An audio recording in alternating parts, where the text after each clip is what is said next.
Hello friends and newcomers, my name is Danny George and today we are going to take a look at some different types of substrate for exotic animals. I'm not a very wealthy man, so I could only afford these 4 types for this video, but to be perfectly honest with you, these are actually the only types I could find at the store. I have 3 main types of substrate, these 2 which are powdered cocoa fiber, that is a small granulation, and this one big granulation, cubes of coconut fiber, and this terra basis, which supposedly is a type of dirt. We're going to take a look at it. And what we're going to do today is prepare all of them according to their specific instruction and check out the quality, the quantity, and of course how our animals react to each of them. We're going to start from the cheapest to the most expensive. Our cheapest one today is this cocoa soil from Serra Reptile, which costs the equivalent of $2, while cocoa hummus costs $3, cocoa compact costs $7, and terra basis costs $11. You probably know this already, but for these bricks of coconut, what you need to do is put them in about 5 liters of warm water, which is exactly what we're going to do. We're going to put some of each of these substrate in a new habitat for an exotic animal. Let's begin.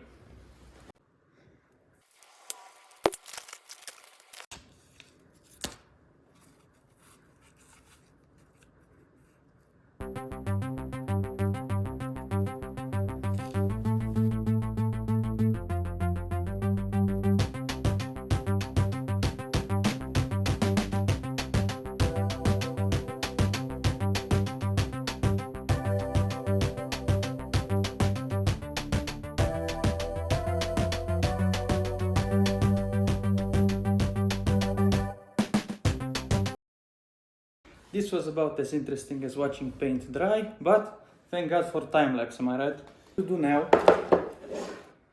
is manually grab it, squeeze it, and just to make this video a bit more spicy, I'm gonna do what's called a pro gamer move. Watch this. Yeah, the Salt Bay method doesn't really work with substrate. Now let's be generous with the substrate here. Needs to be about 1 inch deep for these pieces. You have to make sure it's not too wet because it will be moldy. So we're just gonna squeeze it like this until the water goes out, and it's still very moist and will retain this humidity for a long time, but it won't get moldy. And since it's for a spider, it won't get too flattened either. Now, if you're doing this and you're not filming a video, you can safely do it with both hands. I, however, need one hand to be clean to handle the camera. This should be good enough. Now let's take a closer look.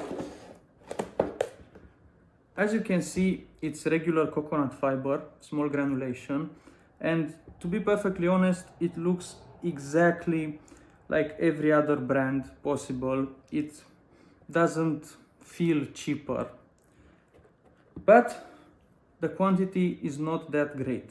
It's not 9 liters here. What we need to add here is a hide, a water dish, and some form of decoration, so the animal can have a form of enrichment and the box will look better. Now, since we're in Transylvania, we don't have a great variety of supplies for exotic animals, but what we do have on hand at all times is strong alcohol. So in that spirit, the water dish is going to be a shot glass. Now, since this is a spider that's going to live here, this is perfect because you don't want a water dish that's too big or they can drown, but it will be able to drink from this and not be in any sort of danger. We're going to put it in the corner right here, and we're going to make a little mound of substrate around it so it can reach it a bit easier. Add some dechlorinated water, and we have our water dish. Another thing I'm going to add are some rocks. These are mostly for design, but they help replicate the animal's natural habitat. I don't like having the boxes too empty.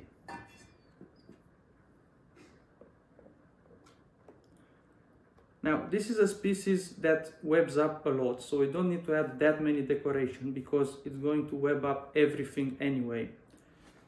All we need now is a hide.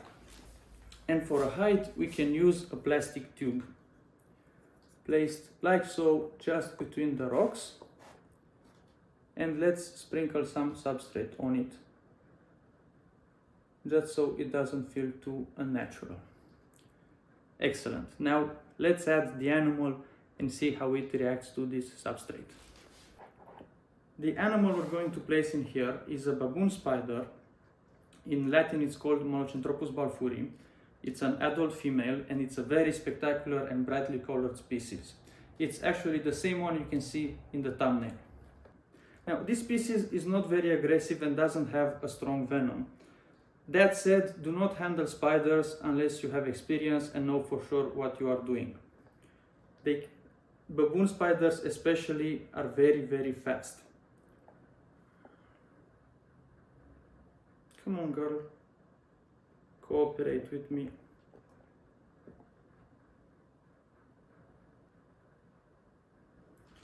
Alright, there she is. I hope you... Come on, show yourself to the camera. She's a big girl, she's very pretty, and hopefully she will like her new home. Come on, girl. Don't be shy.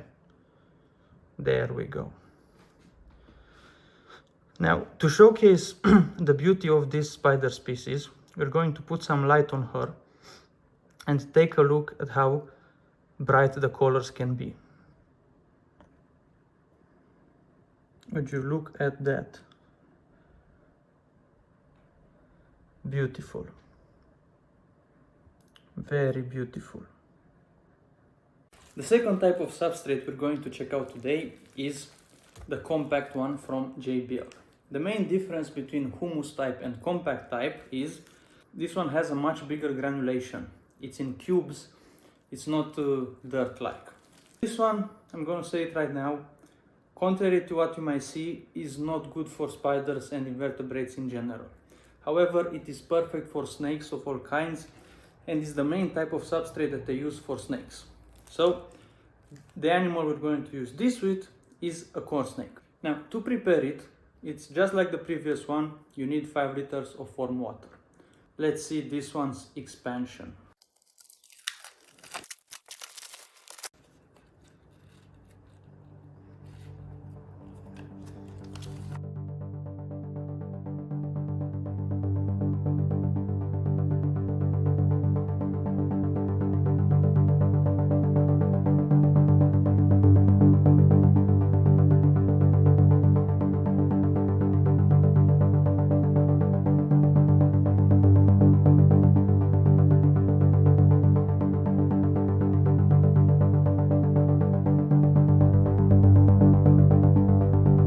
Once again, a very entertaining process, almost as enthralling as watching an episode of Seinfield.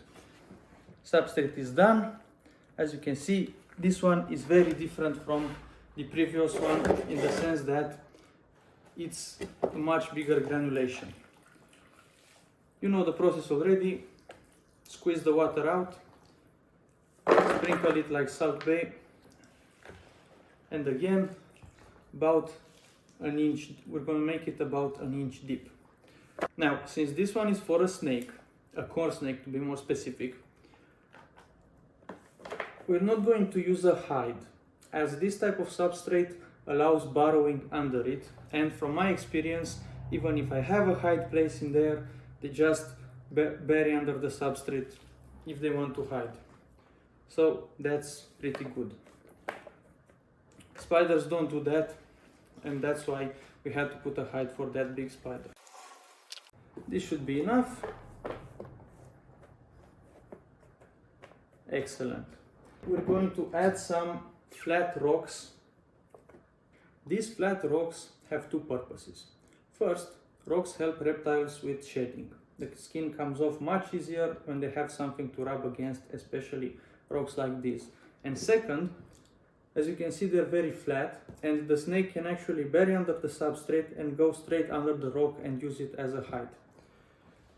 Just like before, we're going to take advantage of our strong East European alcohol culture. If you watch Balkan Dad, you know what I'm talking about, Hail, Rakia and Suica.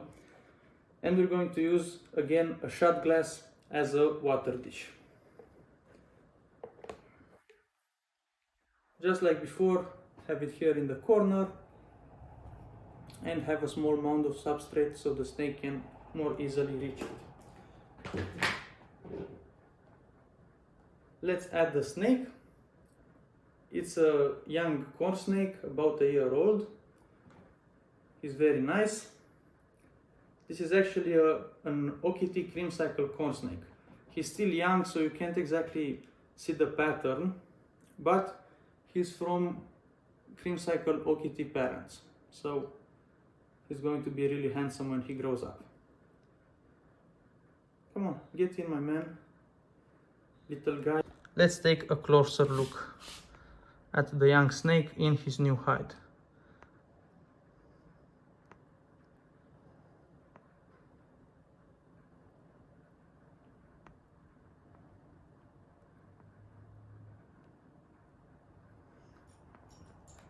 Next in line is JBL Terracoco hummus. Now this one should be identical in pretty much every way to the first one we did this video, the Serra Reptile one. However, it's significantly more expensive. So let's see what makes it more expensive than the other one, if anything, and if it really is better. We're going to use this one for another spider, as I don't like using this small granulation one for snakes. And while I could simply use some from the other batch, I really want to see what the big difference is between the two brands. So we're going to prepare this one too, and once again, you know the drill.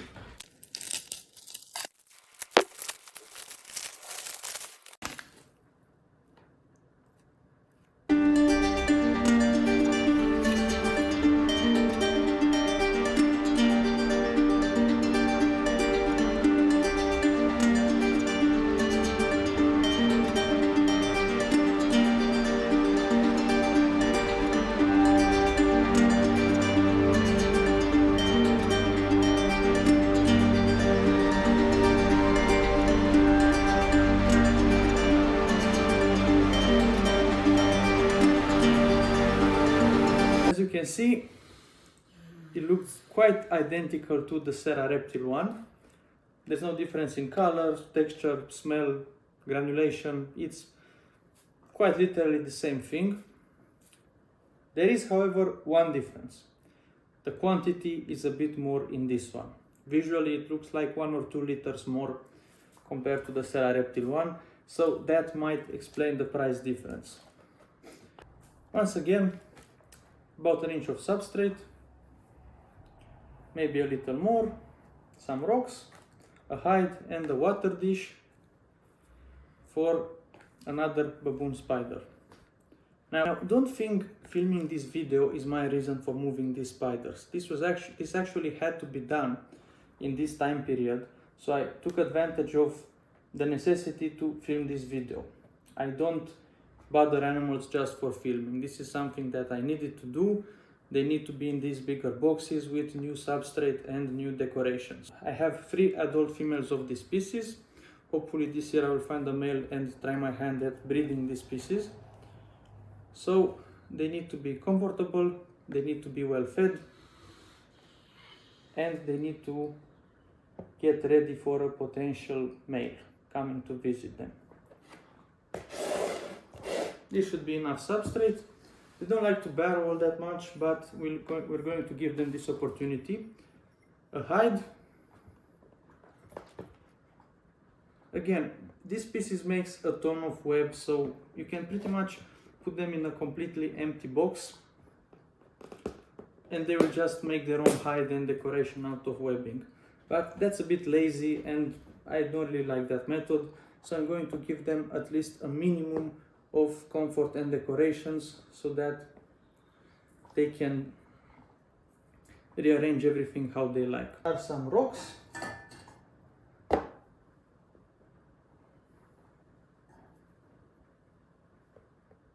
Perfect. And the water dish.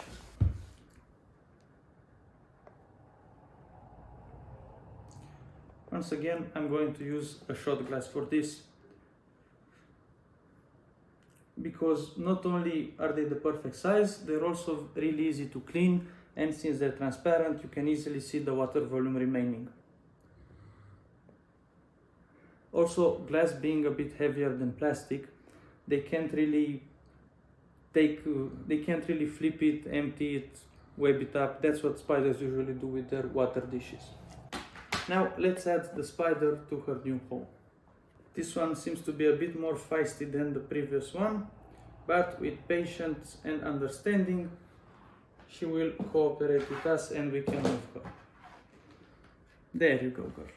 Excellent. Looks good if you ask me. So we have our most expensive substrate of the day, the $11 JBL Terra Basis.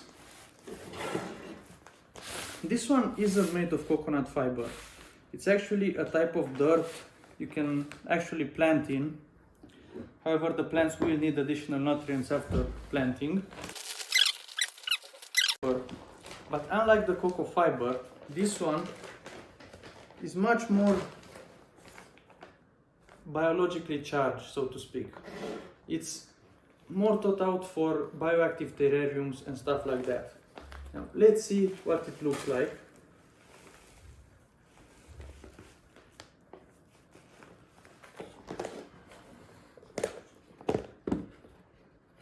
It honestly looks like the type of dirt I buy for planting regular plants. It looks like flower pot soil. Has the same composition, and I'm pretty sure that if I leave it as it is and water it, small types of weeds will sprout out of this. Now what I'm actually going to do here is mix this Terra Basis with some of these large chunks of coconut fiber, because the snake that I'm going to place here is a heavy burrower, and adding this substrate makes it much easier for the snake to bury itself in it. And I'm going to place a large flat rock right here, so that once again the snake can dig under it and use that as a hide if he wants to, and once again to help with shedding. This time I'm going to use a much more different type of water dish, a bigger shot glass. Yeah, that's how big shots are here in Transylvania. Don't play. The snake I'm going to place in here is actually a small female Honduran milk snake. These ones are much more feisty than corn snakes. And as you can see, she's in shed, so another extra reason to be feisty. Hopefully she's going to like her new habitat.